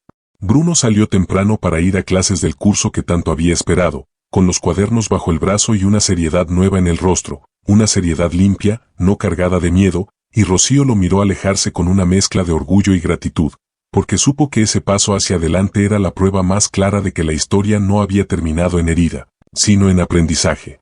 Milena, sentada en el escalón de la puerta, dibujaba con tiza sobre la tierra, y entre casas, árboles y soles, siempre aparecía la caja de agua, ya no como un lugar secreto, sino como parte del paisaje familiar, integrada, sin misterio oscuro. Nélida se movía por la cocina preparando algo simple, tarareando una melodía antigua, y Rocío pensó que esa imagen era impensable meses atrás, una mujer que había vivido escondida ahora ocupando el centro de la vida cotidiana sin temor. El pueblo seguía su ritmo habitual, con sus silencios y sus rutinas, y aunque algunas miradas aún guardaban distancia, Rocío ya no sentía la necesidad de explicarse ni de justificarse, porque había aprendido que la verdad no necesita defensores eternos, solo necesita sostenerse en el tiempo. A lo largo de los días, Rocío comenzó a notar que la historia se transformaba en relato compartido, no en rumor. Cuando alguien preguntaba, ella respondía con pocas palabras, sin dramatizar, sin rencor, y esa serenidad era más contundente que cualquier discurso. Don Ismael apareció una tarde para revisar una llave del agua y se quedó un rato conversando, hablando de cosas simples, del clima, de las lluvias que vendrían, y al irse miró la casa con respeto y dijo que había resistido bien, y Rocío supo que no hablaba solo de paredes. Esa noche, Rocío reunió a la familia alrededor de la mesa y habló de algo que sentía necesario decir antes de cerrar definitivamente el capítulo, no como despedida, sino como afirmación. Dijo que la vida les había enseñado algo duro, pero valioso, que la injusticia existe y que a veces se disfraza de autoridad, pero que también existe la paciencia, la observación y la valentía silenciosa, y que esas cosas, aunque parezcan pequeñas, son las que sostienen a una familia cuando todo intenta derrumbarla. Bruno escuchó con atención adulta, entendiendo que esas palabras no eran solo recuerdo, eran guía. Milena escuchó con la seriedad que tienen los niños cuando intuyen que algo importante está siendo entregado. Nélida permaneció en silencio, con las manos apoyadas en la mesa, como si esas palabras también la incluyeran, y así era. Rocío habló también de Amador, no desde el dolor, sino desde el respeto, diciendo que había sido un hombre al que le negaron una parte de su historia, pero que jamás permitió que esa negación lo volviera injusto, y que esa elección era la herencia más fuerte que había dejado. Al terminar, no hubo aplausos ni lágrimas exageradas, solo un silencio cálido que confirmó que todos habían entendido. Los días siguientes transcurrieron con una normalidad que ya no asustaba, una normalidad ganada. Bruno avanzó en sus estudios, Milena siguió creciendo con curiosidad y confianza, Nélida se convirtió en presencia firme y amorosa, y Rocío se permitió, por primera vez en mucho tiempo, pensar en el futuro sin miedo. No en grandes planes, sino en cosas sencillas, mejorar una ventana, plantar algo nuevo, preparar pan para el invierno. Un atardecer, Rocío se quedó sola un momento en el patio y miró la caja de agua iluminada por el sol bajo. Recordó claramente aquel instante inicial, la voz de Milena diciendo que algo brillaba, el miedo, la duda, la decisión de no mirar hacia otro lado, y entendió que ese momento había sido el punto exacto donde la vida les pidió coraje. No un coraje ruidoso, sino el coraje de prestar atención, de escuchar a una niña, de creer que lo escondido merecía ser visto. Rocío comprendió entonces que no todas las historias cambian por milagros grandes, algunas cambian porque alguien se detiene, observa y decide actuar con dignidad. Esa noche, cuando la familia se reunió para cenar, Rocío sintió que el tiempo ya no apuraba ni empujaba, simplemente acompañaba. Bruno contó algo de sus clases, Milena habló de una historia que quería escribir, Nélida sugirió una receta antigua, y Rocío escuchó todo con una calma profunda, sabiendo que la vida, por fin, estaba ocurriendo sin amenaza. Antes de dormir, Rocío apagó la luz y se quedó un instante en silencio, agradeciendo sin palabras, no por la ausencia de problemas, sino por la presencia de sentido. Pensó en todas las personas que viven sin que la verdad llegue a tiempo, y deseó en silencio que alguna luz, algún brillo pequeño, también las encontrara. Entendió que esa historia no era solo suya, era un recordatorio de que la dignidad no siempre grita, pero cuando se sostiene, cambia destinos. Al acostarse, escuchó la casa como se escucha algo querido, sin temor, y supo que el verdadero final no estaba en el cierre de un conflicto, sino en la posibilidad de seguir viviendo sin cargar el pasado como condena. Así, la historia se cerró como debía cerrarse, no con una frase grandiosa, sino con una certeza sencilla y profunda. Una niña vio un brillo donde nadie miraba, una madre decidió escuchar, una verdad salió a la luz, y al hacerlo, no solo cambiaron sus vidas para siempre, también demostraron que incluso en los lugares más simples, la justicia puede nacer del silencio, del cuidado y del amor que no se rinde.